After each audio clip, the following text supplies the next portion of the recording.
Benvenuti, oggi è lunedì 12 gennaio 2026. Il sole sorge alle 7.37, tramonta alle 17, la luna si leva all'1.40 e cala alle 16.35. Oggi si celebra San Modesto. Il nome Modesto deriva dal latino ed è di chiaro significato, vuol dire modesto, discreto. Oggi, 12 gennaio, si celebra la giornata internazionale del marzapane o pasta reale, un impasto semplice a base di mandorle. Le sue origini sono antiche, risalendo al XIII-XIV secolo, anche se dolci a base di mandorle esistevano già in epoca etrusco-romana. Ci sono diverse teorie sul nome. Potrebbe derivare da marzapane, un'unità di misura usata a Cipro e in Armenia, oppure, secondo la tradizione veneziana, da marcipanis, pane di San Marco, poiché i panetti venivano marchiati col leone.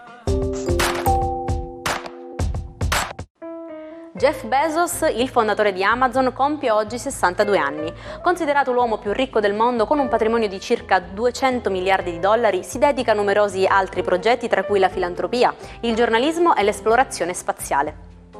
Ed è proprio di una società attiva nei voli spaziali, Blue Origin, che è fondatore e amministratore delegato. Bruno Barbieri, chef stellato e giudice di MasterChef Italia, festeggia 64 anni. Ha iniziato la sua carriera in cucina grazie alla nonna che gli ha trasmesso la passione per i prodotti della terra. Ha lavorato in diversi ristoranti in Italia e all'estero, ottenendo 7 stelle Michelin, un record per uno chef italiano. Oltre a essere un volto noto della televisione, Barbieri è anche un prolifico scrittore, avendo pubblicato 13 libri di ricette e di racconti gastronomici. Maddalena Crovaglia, ex velina e conduttrice televisiva, compie 46 anni.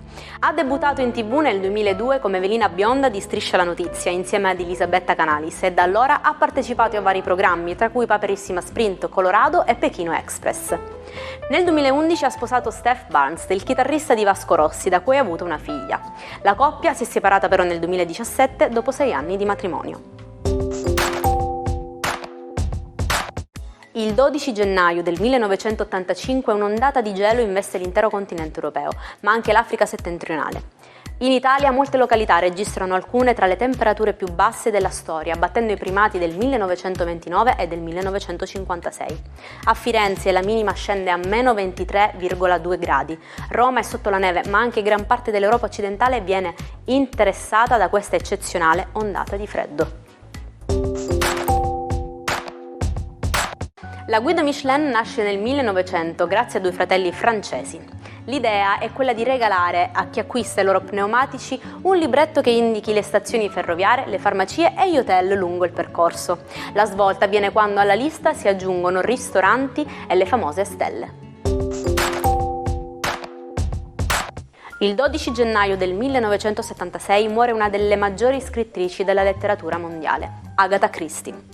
Attraverso le avventure del celebre investigatore belga Hercule Poirot e dall'arzilla vecchietta Miss Marple ha fatto la storia del genere giallo poliziesco. Ricordata per capolavori come Assassinio sull'Orient Express e 10 piccoli indiani, è dopo Shakespeare la scrittrice inglese più tradotta di sempre e i suoi romanzi continuano ad ispirare numerose versioni cinematografiche. L'espressione latina lupus in fabula significa letteralmente il lupo nella favola e viene utilizzata quando si parla di una persona e questa compare improvvisamente. L'origine si basa sull'antica credenza popolare, menzionare il lupo, spesso il cattivo delle favole, durante una conversazione che portava alla sua immediata comparsa, causando guai o pericolo. Il corrispettivo italiano moderno è parli del diavolo e spuntano le corna. Il matto di oggi è lo scrittore Jack London.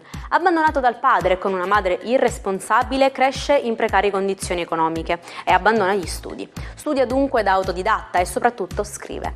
La sua produzione è sterminata. Attraverso i suoi personaggi ha vissuto molte vite, ma la sua finisce a 40 anni a causa di un'overdose di morfina. Ci salutiamo con la frase del giorno. È più facile appoggiarsi ad un altro che stare in piedi da solo. Anche oggi vi salutiamo e vi invitiamo a seguirci domani perché vi racconteremo altre storie, aneddoti per restare sempre aggiornati. Non mancate, vi aspettiamo. Buona giornata dalla vostra Jaire.